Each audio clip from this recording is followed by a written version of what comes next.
Hello everybody. In this video we'll try to understand what are all the planetary placements that are transiting currently and the impact of these planetary energies on the world order. Initially, if you observe Sun in Vishakha fourth pada, so the Sun in Vishakha fourth pada, if you observe, this may lead to global power struggle. It's because, see, Vishakha is ruled by Jupiter. Jupiter is all about expansion and ethics, but it is actually the deity, if you observe, it is Indra and Agni. As Indra and Agni, these two are representing a competition and ambition. So Vishakha in Vedic astrology also represents a forked branch. It's a two paths fundamentally. So it's actually indicating competition between two powers. That energy is flowing. So leaders definitely they globally think my country's security first. My influence must grow. So this kind of behavior you can observe in the world leaders. Because of that, they may try to have some kind of strategic alliances and also ego clashes among world leaders you can observe because of this energy. Another placement, if you observe, is Mars is in Anuradha fourth pada. So because of this particular placement, military tension you can observe, but it is a controlled one. See, Anuradha is ruled by it's ruled by the planetary ruler is Saturn, but the deity is Mitra. It's friendship and diplomacy. That is Mitra basically. So Mars energy is to fight. It always wants to fight, but this Mitra energy, it forces this fight energy into some kind of diplomatic warfare. So basically, this energy leads to some kind of strategic behavior, as a kind of calculating behavior. So tension rises, but full war or uncontrolled aggression is not very much visible because of this placement. But when a war is a bit controlled, it may lead to, as it is involving some kind of strategy, it can be kind of cyber warfare, a kind of military planning or border defense strengthening. This is what you can witness because of this placement. And then retrograde Mercury is in Anuradha first pada, if you observe. So this retrograde Mercury in Anuradha first pada it can lead to miscommunication globally. It's because, see, Mercury retrograde means what? Revisiting past decisions or undoing some kind of agreements. And Anuradha is Saturn ruled. It implies a kind of delay and serious thought as well. So you can witness some kind of diplomatic talks getting delayed because of this energy. And there is a kind of miscommunication or data leaks you can see, or old treaties or old trade deals or old alliances or kind of reopened for renegotiation. So this can create confusion in markets and foreign policies as well. And retrograde Jupiter is in Punarvasu fourth pada. So Jupiter is very much comfortable in Punarvasu, but it is retrograde. And Punarvasu deity is Aditi. Aditi is, this particular energy is very much famous for rebirth, returning to kind of purity. And Jupiter retrograde, which is nothing but reviewing of this ethics, justice and wisdom, because Jupiter represents this ethics, justice and wisdom. And as it is in retrograde motion, there's an energy of reviewing the things here. So the world can witness, or the world revisits, you can say, the old scientific ideas or the old laws, old religious or old educational structures. This is all, the world tries to revisit all these things. So this can bring reform movements, educational changes, and re-evaluation of religious leadership as well. And another important placement is Venus is in Vishakha Nakshatra first pada. So it is indicating a kind of cultural renewal, as Venus in Vishakha seeks some kind of harmonious expansion, because Vishakha is a Jupiter nakshatra which represents expansion, and Venus is always harmonious in nature. So you can see some kind of cultural collaborations increasing.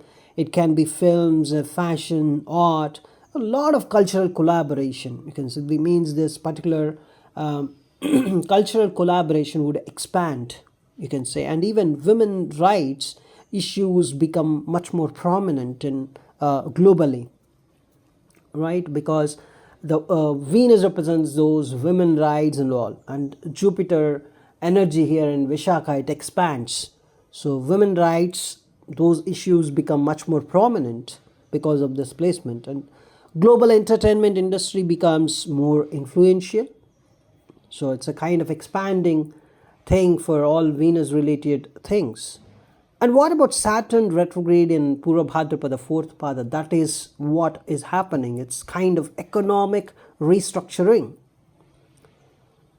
So this is leading to some kind of global transformation, because Purva Bhadrapada's deity is Aja Ekapada. It's called Ajai Kapada, right? It's a one-footed fire god. It represents sudden change. And Saturn is also retrograde. So a retrograde Saturn in Purva Bhadrapada, it is especially representing a kind of destruction and rebuilding of systems. So basically, the Saturn here is saying whatever is corrupt or whatever is outdated must collapse and let us rebuild it.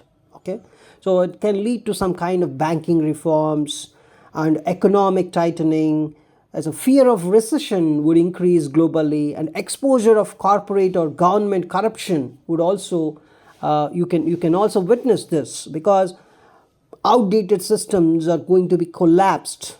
It's for sure. And if you observe Rahu position, Rahu is in Purva Bhadrapada first pada. It's a kind of it is representing sudden ideological shift or sudden tech breakthroughs, because Rahu represents that technology. Rahu magnifies the nakshatra's nature wherever it sits. So here Purva Bhadrapada is symbolized by a two-faced man. It's a dual ideology. And here Rahu generally triggers revolutionary ideas. It's a rise of new political or ideological movements, and a kind of massive technological technological breakthroughs. You can see something like AI, you can see space technology or quantum research, those things. And also it can lead to some kind of unexpected political shocks also, because Rahu in Purva Bhadrapada is, in the history of times, if you observe, it is generally indicating unexpected political shocks. And Ketu in Purva Phalguni third pada, it's generally collapse of ego-driven leadership. Ketu doesn't like ego, basically. Purva Phalguni is ruled by Bhaga, the fortune and luxury. That is the meaning. And Ketu cuts attachments generally. It removes ego and vanity even. So celebrity culture would decline because of this energy.